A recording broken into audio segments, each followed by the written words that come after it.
E a gente volta com mais um bloco do programa Utilidade Pública. Muito obrigada pela sua audiência. A gente continua falando sobre saúde. Agora a gente traz alertas sobre saúde do homem, tá? Culturalmente, os homens têm uma maior dificuldade, demoram mais a buscar os consultórios. E aí o que acontece? Muitas vezes o diagnóstico tardio. A gente vai estar trazendo hoje um alerta num bate-papo com o urologista sobre o câncer de próstata, que é o segundo mais incidente.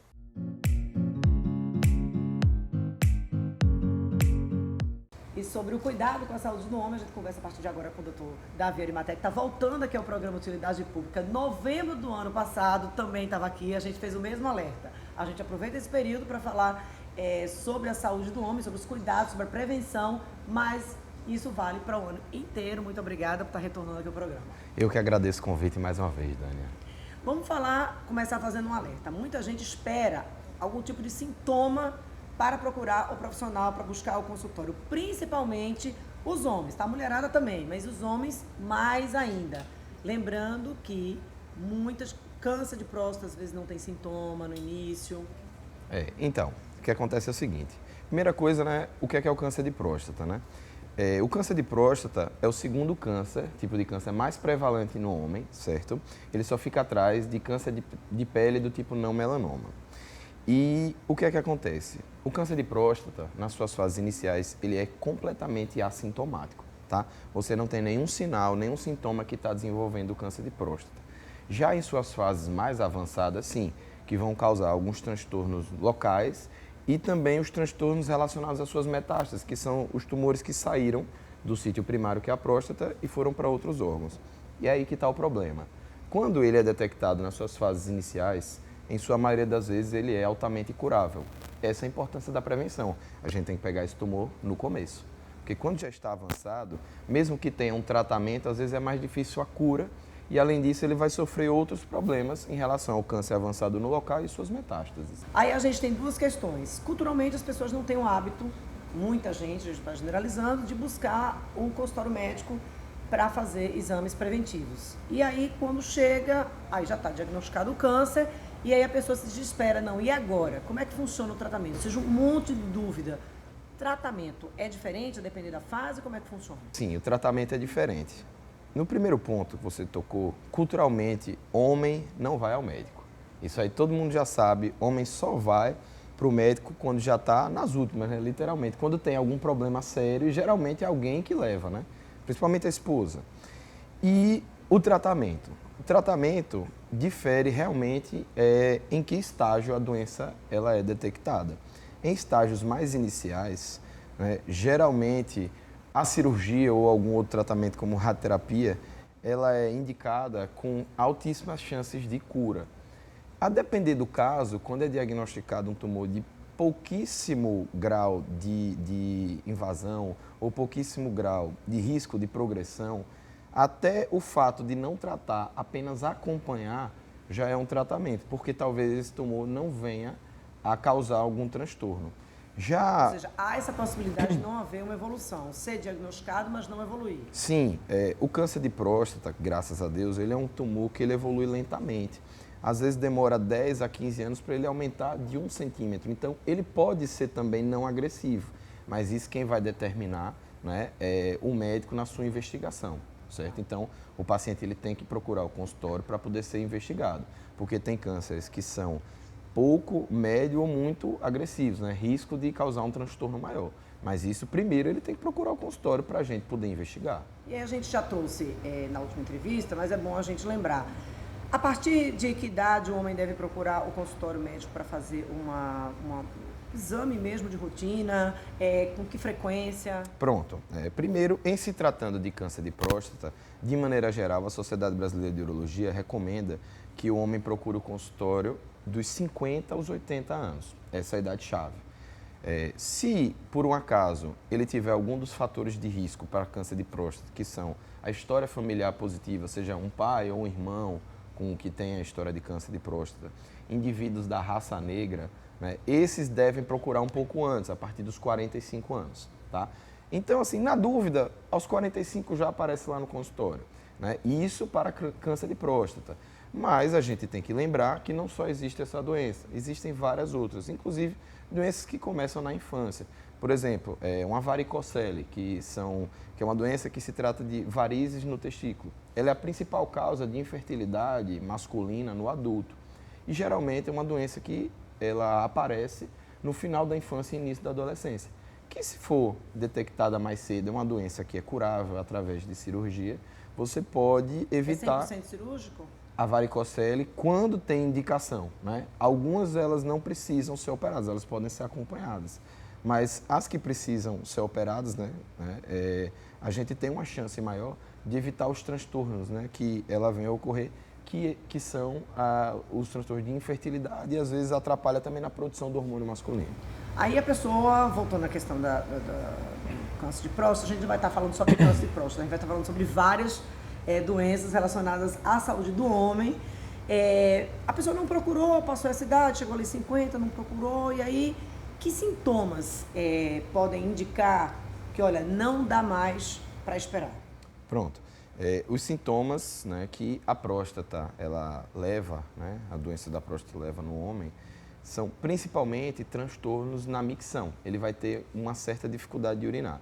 E isso se mostra como um esforço para fazer xixi, né? Ele vai lá e quando vai ao banheiro ele começa a... Mesmo que ele aumente o consumo de água? Isso, né? Na verdade, a dificuldade em esvaziar a bexiga, Tá. né? Então ele vai fazer força para urinar, o jato urinário ele vai ficar fraco, vai aumentar a frequência com que ele vai ao banheiro, certo? Em vez dele ir a cada 2, 3 horas, ele vai acabar indo de hora em hora, de meia em meia hora.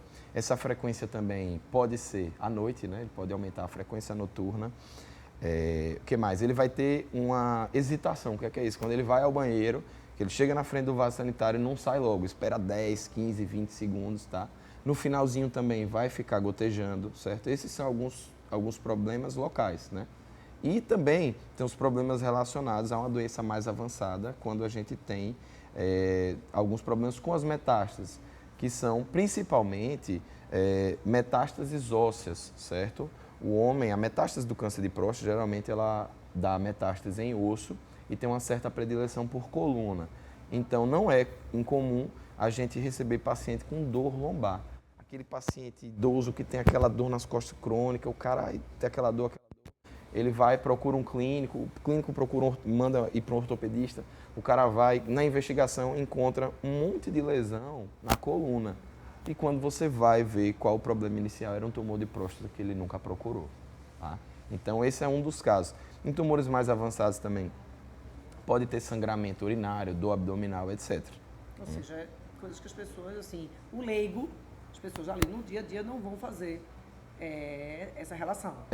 Não. Isso daí a gente tem que realmente buscar a prevenção para que isso não aconteça, né? A gente falou do acompanhamento, tá? Que algumas pessoas, apesar de serem diagnosticados, alguns homens, apesar de serem diagnosticados com câncer de próstata, eles às vezes não precisam de um tratamento mais invasivo, eles vão ali só apenas acompanhando. E quando o tratamento é invasivo? Pronto, né? A gente tem de início a cirurgia, né? Hoje em dia, a cirurgia que remove completamente a próstata, ela tem melhorado bastante com o implemento da tecnologia. A tecnologia ela ajuda muito a medicina. Antigamente, né, na década de 80, né, até um pouco antes, as cirurgias de próstata todas eram feitas de maneira aberta, né, a cirurgia tradicional. Né? Da década de 80 para cá, com a melhora da videolaparoscopia, né, onde a gente usa um aparelho de vídeo, uma ótica que chama, e pinças, né, que elas são introduzidas, né, dentro do corpo do homem, através de pequenas incisões de 1 centímetro, essa cirurgia já foi ficando menos invasiva, com menos risco de perda sanguínea, melhora mais rápida, retorno precoce às atividades. E ainda hoje conseguiram melhorar a videolaparoscopia que é usada na medicina robótica. Né? Existe agora não, já tem desde mais de 15 anos, é usado um robô em que as pinças são introduzidas, né, no homem e elas são guiadas pelo robô. Né? O cirurgião ele fica sentado em um aparelho chamado console, guiando essas pinças, que você tem com a robótica movimentos mais precisos, uma visão binocular, então ela é uma cirurgia em 3D, certo? O cirurgião ele fica sentado no aparelho e ele vê isso em 3D, e você consegue ver muito melhor as estruturas para quê? Para que você tenha menos manipulação e ainda uma melhora mais rápida e um retorno mais precoce às suas atividades. Esse tem sido um dos receios, por exemplo, quando os homens chegam ao consultório, do período de recuperação, da questão de infertilidade. Qual é o maior receio quando o teu paciente chega no consultório, quando você fala assim, olha, está diagnosticado, a gente vai precisar fazer um procedimento ou uma cirurgia? Pronto, né?